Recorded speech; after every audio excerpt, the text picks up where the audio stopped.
नमस्कार, स्वागत है आपका एग्ज़ाम सार में। आज है 29 मई 2022 और 29 मई 2022 की जितनी भी इम्पोर्टेंट न्यूज़ हैं उन सब को कवर करेंगे हम एमसीक्यू के रूप में। अगर आप हमारे चैनल पर नए हैं तो चैनल को सब्सक्राइब करें, अपने फ्रेंड्स के साथ शेयर करें और वीडियो को लाइक करें। चलिए शुरुआत करते हैं आज के सवाल के साथ। और आज का सवाल है, भारत का पहला जल आधिक्य शहर कौन सा है? जल आधिक्य का मतलब वाटर प्लस। ऑप्शन 1 है पुणे, ऑप्शन 2 है इंदौर, ऑप्शन 3 है हैदराबाद, ऑप्शन 4 है उदयपुर। तो आप इसका उत्तर कमेंट बॉक्स में दें और इसका सही उत्तर क्या है ये बताएंगे हम आपको वीडियो के एंड में। चलिए आज के करंट अफेयर्स की शुरुआत करते हैं पहले प्रश्न के साथ। और आज का पहला प्रश्न है, भारतीय सेना की पहली महिला लड़ाकू एविएटर कौन बनी है? ऑप्शन 1 है अवनीत कौर, ऑप्शन बी यानी 2 है Lara Dutta, option C Manisha Kumari, option 4 Abhilasha Barak. तो भारतीय सेना की पहली महिला लड़ाकू एविएटर बनी हैं, ये बनी हैं हरियाणा के पंचकुला की अभिलाषा बराक। तो इंडियन आर्मी में अब तक जो नॉन कॉम्बैट आर्म्स होते हैं, नॉन कॉम्बैट यानी कि गैर लड़ाकू कोर होते हैं, उसमें तो भर्ती होती रही हैं, लेकिन जो लड़ाकू कोर में पहली एविएटर बनने वाली महिला हैं अभिलाषा बराक। इन्होंने कई सारे मिथकों को भी तोड़ा है। ऐसा माना जाता है कि महिलाएं ये नहीं कर सकती, लेकिन इनने सब मिथकों को तोड़कर कई सारी महिलाओं के लिए ये एक प्रेरणा बनी है और हरियाणा के साथ साथ पूरे देश का भी नाम रोशन किया है, और इनका नाम है अभिलाषा बराक। चलिए इस प्रश्न के बारे में थोड़ी बहुत और जानकारी देख लेते हैं। तो हरियाणा की हैं ये कैप्टन अभिलाषा बराक, और इन्होंने OTA से ट्रेनिंग करने के बाद में पहली महिला एविएटर बन गई हैं, फाइटर एविएटर, यानी कि जो इंडियन आर्मी में जो हेलीकॉप्टर्स होते हैं फाइटर वाले, उनको ये उड़ाएंगी। चलिए नेक्स्ट क्वेश्चन की ओर बढ़ते हैं। क्वेश्चन नंबर 2, IBA महिला विश्व मुक्केबाजी चैंपियनशिप 2022 की पदक तालिका में कौन सा देश शीर्ष स्थान पर है? तो ऑप्शन 1 है भारत, ऑप्शन 2 है आयरलैंड, ऑप्शन सी यानी 3 है रूस, और ऑप्शन डी है तुर्की। तो विश्व मुक्केबाजी चैंपियनशिप 2022 में शीर्ष स्थान पर है रूस, जिसने 60 पदक जीते हैं। चलिए इस प्रश्न के बारे में कुछ और जानकारी देख लेते हैं।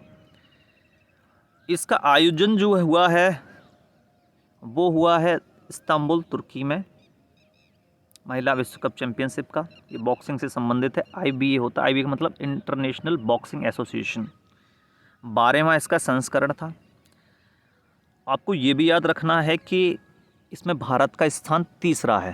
पहले स्थान पर रूस है 60 पदकों के साथ, दूसरे स्थान पर इसमें चीन है जिसको 50 पदक हासिल हुए हैं, और भारत इसमें तीसरे स्थान पर है जिसको 39 पदक हासिल हुए हैं।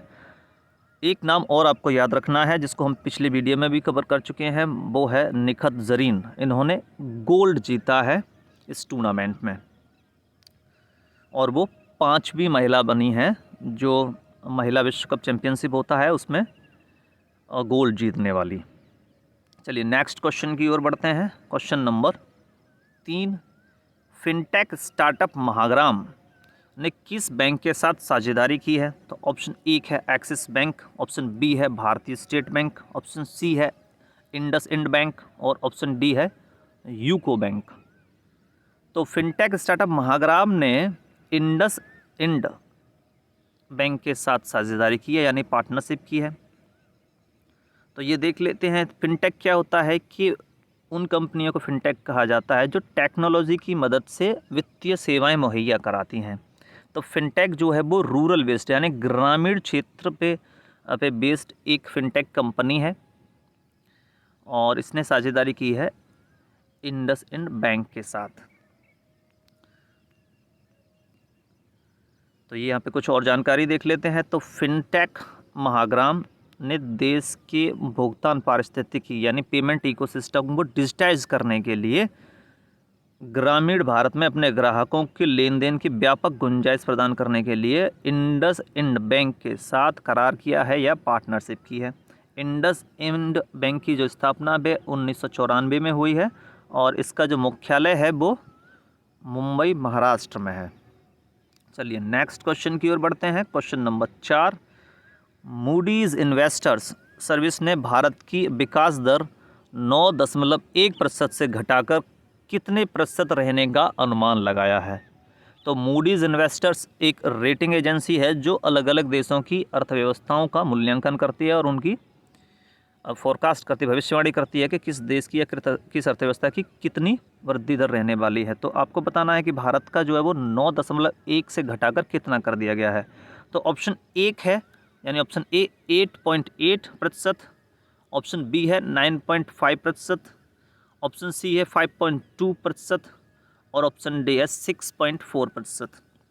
तो मूडीज इन्वेस्टर्स ने इंडिया की जो विकास दर है यानी ग्रोथ रेट है वो 9.1 से घटाकर कर दी है 8.8% यानी 8.8%। और हवाला दिया है इसने महंगाई का। तो मूडीज इन्वेस्टर्स ने कहा है कि भारत में कुछ समय से जो महंगाई का स्तर बना हुआ है उसकी वजह से अभी इंडिया की जो ग्रोथ रेट है वो 9.1 से 8.8 होने की इसने संभावना व्यक्त की है। अभी आपको पता हो तो अप्रैल 2022 जो है वो अब तक का पिछली 8 साल में सबसे ज़्यादा महंगाई वाला महीना दर्ज हुआ है, यानी कि उस महीने में सबसे ज़्यादा महंगाई दर थी अप्रैल में पिछले 8 साल में। तो उसका हवाला देते हुए मूडीज़ इन्वेस्टर्स ने भारत की जो ग्रोथ रेट है उसको घटा दिया है। चलिए नेक्स्ट क्वेश्चन की ओर बढ़ते हैं। आज का अगला सवाल क्वेश्चन नंबर 5, डाक विभाग और भारतीय डाक भुगतान बैंक यानी IPPB India post payment bank आरोहण 4.0 या 4.0 की 2 दिवसीय बैठक कहाँ आयोजित हुई है।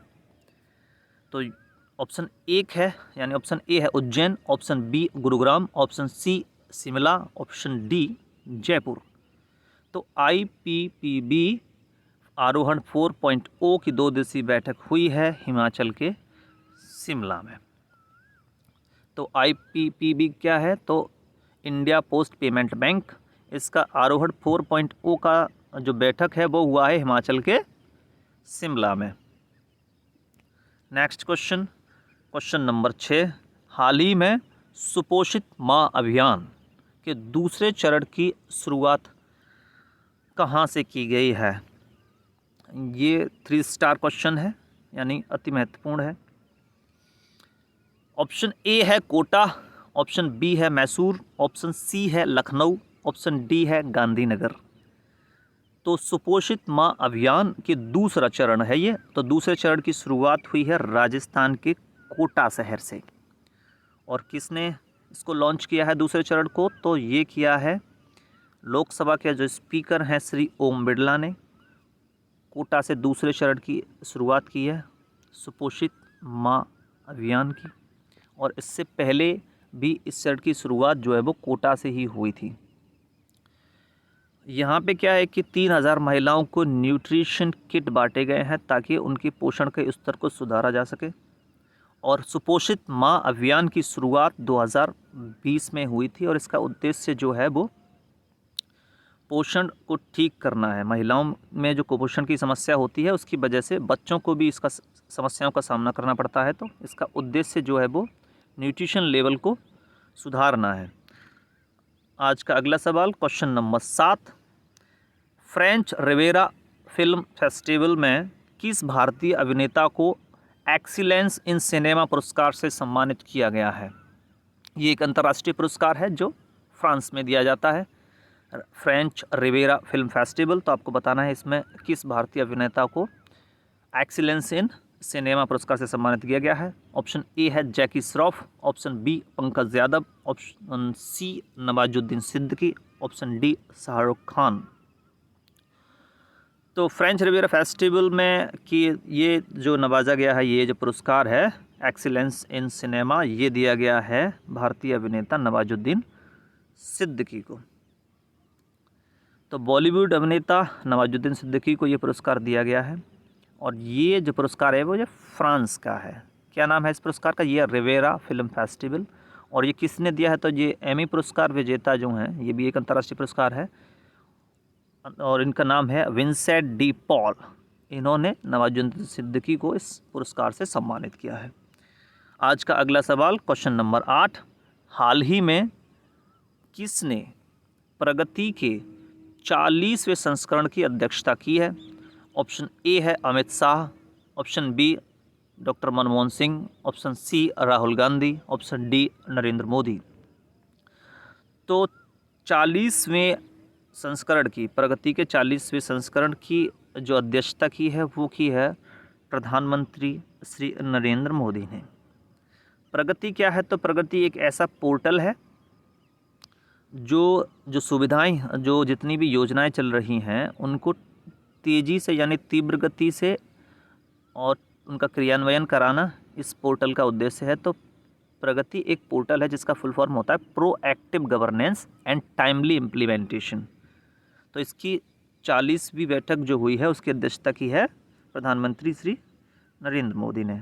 आज का अगला सवाल क्वेश्चन नंबर 9, हाल ही में किस प्रौद्योगिकी संस्थान ने परम पुरुल नाम की एक सुपर कंप्यूटर का उद्घाटन किया है? ये है आज का 5 स्टार क्वेश्चन और इसके आने की संभावना प्रबल है। Option A NIT Tiruchirappalli, option B NIT Delhi, option C NIT Gujarat, option D NIT Roorkee.